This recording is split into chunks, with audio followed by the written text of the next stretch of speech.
Hey guys, it's Carly, and today I want to share with you an easy way to do multicolor stamping with solid stamps. And I'm excited to be part of Alex Syberia Designs October release hop. There's lots of good stuff from lots of fun people today, and there's prizes. You can find out all the information about that in the video description. Now, let's start talking about this card.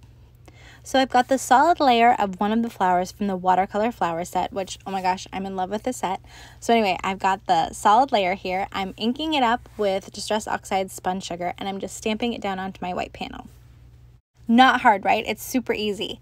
But I'm going to leave that stamp on my Misty lid so it's in the exact same place, and then I'm going to ink up just part of it with a darker pink.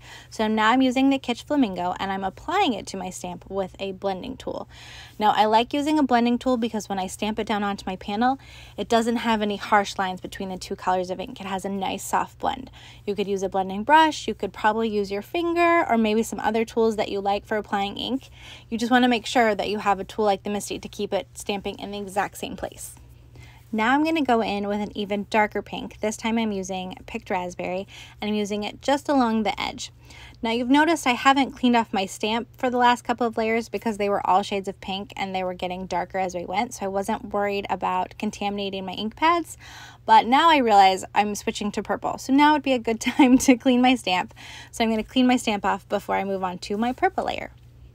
And after my purple layer, I'm pretty happy with how this flower turned out. I like the multicolor look. It's kind of got a Barbie feel to it, pink and purple. And I'm going to clean that stamp off, move it around, and use that one to finish my background on my panel. So I'm going to use the same technique over and over again, starting with the lightest pink and then moving on all the way until the purple layer.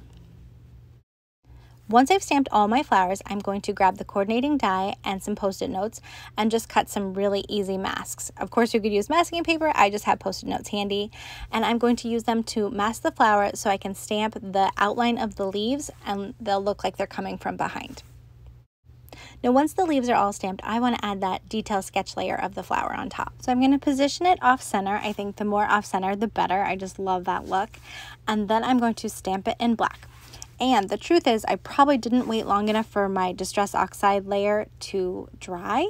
So that base layer is still wet. So when I stamp that black onto it, it gets kind of a chalky, uneven finish. So I could wait for it to dry, or because I'm impatient, I could grab my Distress Oxide black soot, and then I can stamp that Distress Oxide on top of the Distress Oxide, and it's going to give me a truer, blacker black and not get chalky and uneven. So, two ways to solve it.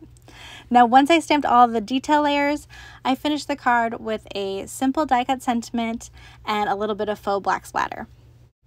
By the way, that contemporary hello die is perfection. You definitely need it in your collection. And then here's another card I made with the same technique and just slightly different supplies. This time when I did my ink colors, I kept the lighter in the center and moved out all the way with the darker colors. I love how it looks. Thank you so much for watching, you guys. Thank you for joining. I hope you're hopping along. Don't forget to look for all that information in the video description. And have a great day. Happy crafting.